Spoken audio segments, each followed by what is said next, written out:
Hello everyone, welcome back to my channel. आज के video lecture में मैं आपको ब्लड ग्रुप पढ़ाने वाली हूँ।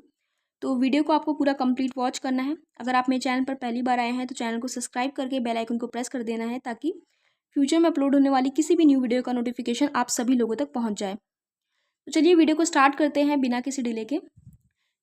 Blood group, first of all we should know कि ब्लड ग्रुप जो है उसको डिस्कवर किसने किया था। तो ब्लड ग्रुप की डिस्कवरी जो है वो ऑस्ट्रियन साइंटिस्ट कार्ल लैंडस्टर के द्वारा 1901 में हुआ था। ठीक है। अब ब्लड ग्रुप जो होता है ना, उसके लिए सबसे इंपॉर्टेंट क्या होता है, कैसे डिटरमाइन होता है ब्लड ग्रुप किसी का। तो देखो, ब्लड में प्लाज्मा और आरबीसी जो है वो ब्लड ग्रुपिंग के लिए सबसे इंपॉर्टेंट जो है वो रोल प्ले करते हैं। ठीक है। हमने ब्लड वाले चैप्टर में पढ़ा था कि हमारे ब्लड में क्या क्या कंपोनेंट्स होते हैं, पर यहाँ पे हमने बस प्लाज्मा एंड आरबीसी को ध्यान देना है। अगर अभी तक आपने मेरा ब्लड वाला चैप्टर नहीं पढ़ा है तो आप चैनल पर जाके ब्लड की प्लेलिस्ट में ब्लड वाला चैप्टर पढ़ सकते हैं। वहाँ पर मैंने आपको डिटेल में एक्सप्लेन किया है, तभी आपको ये समझ में आएगा। टॉपिक में देखते हैं। तो ब्लड में प्लाज्मा जो होता है ना हमारा, जो कि फ्लूइड पार्ट होता है, उसमें हमारे एंटीबॉडीज प्रेजेंट होते हैं। अब वो एंटीबॉडीज जो रहते हैं वो एंटी ए और अल्फा एंटीबॉडीज हो सकते हैं, एंटी बी या तो बीटा एंटीबॉडीज हो सकते हैं। और ये जो एंटीबॉडी होता है इनको ए ग्लूटिनिन्स भी कहते हैं। अब ये जो आरबीसी होता है स्टूडेंट्स ब्लड में, अब आरबीसी क्यों इंपॉर्टेंट है, क्योंकि उसके ऊपर हमारा एंटीजन प्रेजेंट रहता है। ठीक है। और यही हमारे ब्लड ग्रुप को डिटरमाइन करने में हेल्प करता है। और हम लोग एंटीजन जो है, मतलब उसको हम लोग क्या बोलते हैं, ए ग्लूटिनोजेंस भी कहते हैं। ठीक है। यहाँ पे हम देखते हैं ब्लड ग्रुप को। अब देखो स्टूडेंट्स, मैंने आपको क्या बताया था कि जो हमारा आरबीसी है उसके ऊपर प्रेजेंट रहते हैं एंटीजन्स। ठीक है। अगर ए एंटीजन प्रेजेंट है तो उसको हमने बोल दिया कि ब्लड ग्रुप ए है। अगर बी एंटीजन प्रेजेंट है तो मतलब आपका ब्लड ग्रुप बी है। अगर ए बी एंटीजन प्रेजेंट है, मतलब ए भी प्रेजेंट है एंड बी एंटीजन भी प्रेजेंट है, तो आपका ब्लड ग्रुप ए बी हो गया। और अगर कोई एंटीजन प्रेजेंट नहीं है आपके आरबीसी के ऊपर तो आपका ब्लड ग्रुप क्या हो गया, ओ ब्लड ग्रुप हो गया। तो यहाँ पे हम A B O blood group की बात कर रहे हैं।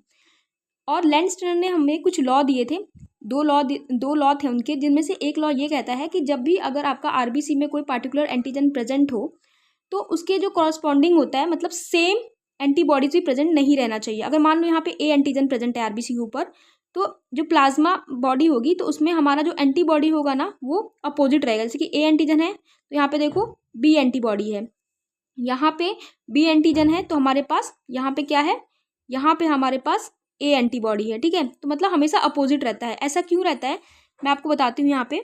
स्टूडेंट्स, यहाँ पे हम रफ डायग्राम से समझने वाले हैं कि ऐसा क्यों होता है। देखो, मान लो ये आपका किसी का ये ब्लड ग्रुप ए है। ठीक है। ये ब्लड ग्रुप ए है, आरबीसी के ऊपर ये ए ब्लड ग्रुप है। ठीक है।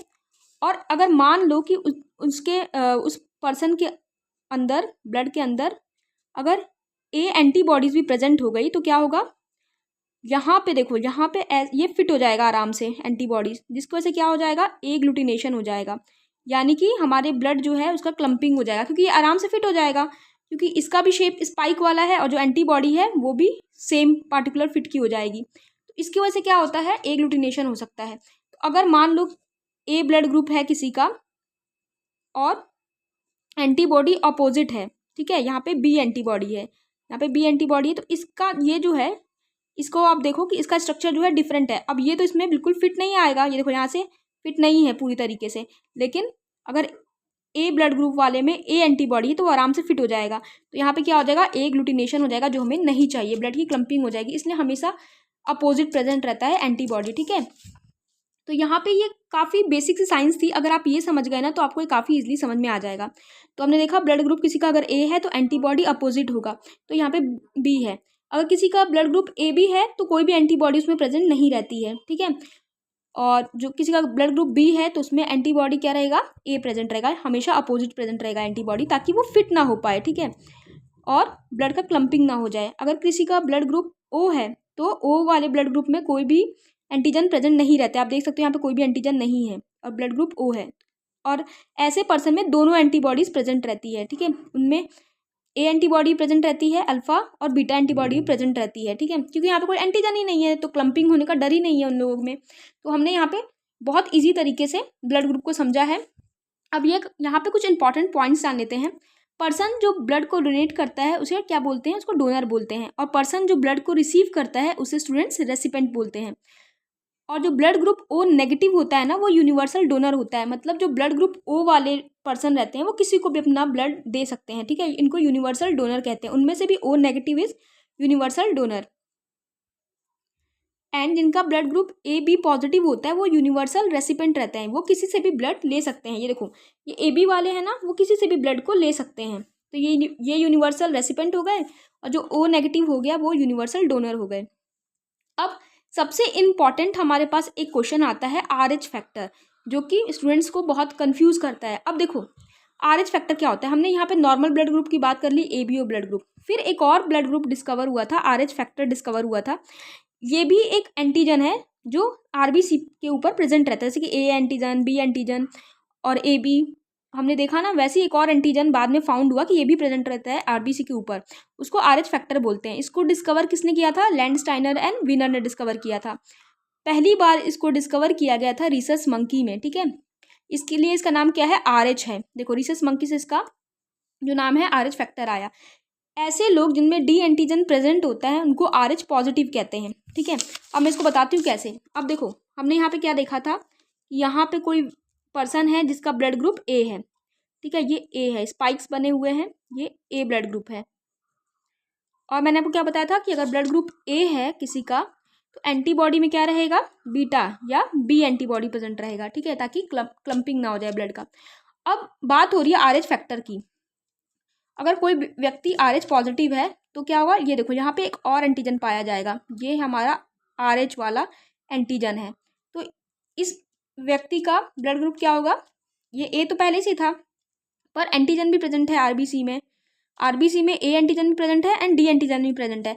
तो इस पर्सन का ब्लड ग्रुप हो जाएगा A पॉजिटिव, ठीक है, A पॉजिटिव हो जाएगा।